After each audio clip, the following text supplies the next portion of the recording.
February 22nd, 2026. Cardinal Robert Sarah publishes a heartfelt plea in le Journal du Dimanche. His message to the SSPX is direct. Can one who abandons the chair of Peter still claim to be within the Church of Christ?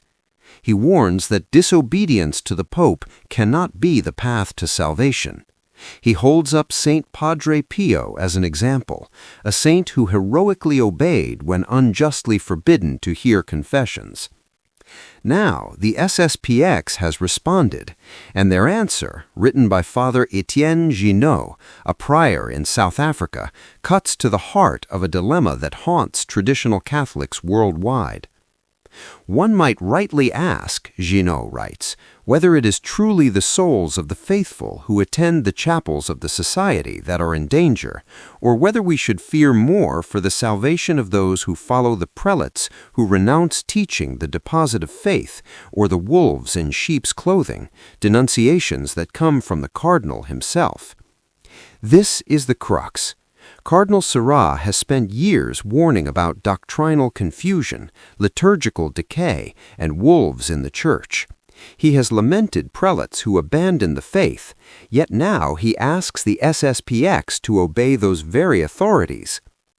Ginoux lists the aberrations that have issued from Rome in recent years: communion for the divorced and remarried, blessings for same-sex couples, the declaration that God wills a diversity of religions, the questioning of Marian titles, the suppression of the traditional Latin Mass. These are not imagined problems, they are documented facts. Cardinal Fernandez, prefect of the Dicastery for the Doctrine of the Faith, has demanded that the SSPX accept the entirety of Vatican II and the liturgical reform without question. Father Davide Pagliani, the SSPX's superior general, called this impossible. Not because the SSPX rejects the Council wholesale, but because some of its statements, like Nostra Aetate's claim that in Hinduism men contemplate the divine mystery, seem to contradict what the Church has always taught. Yet there is another side to this story, and it deserves a fair hearing. In 2016, Archbishop Guido Pozzo, then secretary of the Pontifical Commission Ecclesia Dei, offered a more nuanced path. He explained that documents like Nostra Aetate and Unitatis Redintegratio are not about doctrines or definitive statements, but rather about instructions and orienting guides for pastoral practice. He suggested that these pastoral aspects could be discussed after canonical recognition, leading to further clarifications.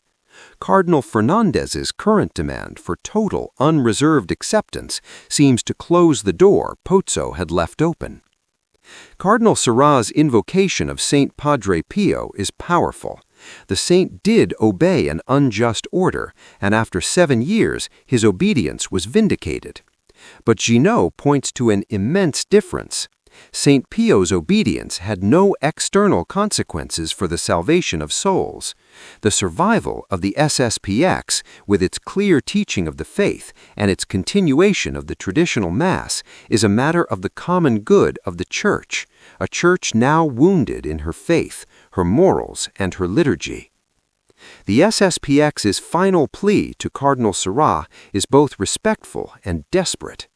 How can we remain silent when the faith and salvation of the faithful are threatened? Your Eminence, we beg you to use your authority, your reputation, and your pen to convince the Holy Father to put an end to the doctrinal, moral, and liturgical crisis through which the Holy Church is passing. Then the Society of St. Pius X will no longer be compelled to ordain bishops without a papal mandate. Then there will be true unity and perfect communion in the Church of God, unity and communion in the faith. The dilemma remains unresolved. Cardinal Sarah calls for obedience to the chair of Peter. The SSPX asks whether that chair still speaks with the voice of Peter.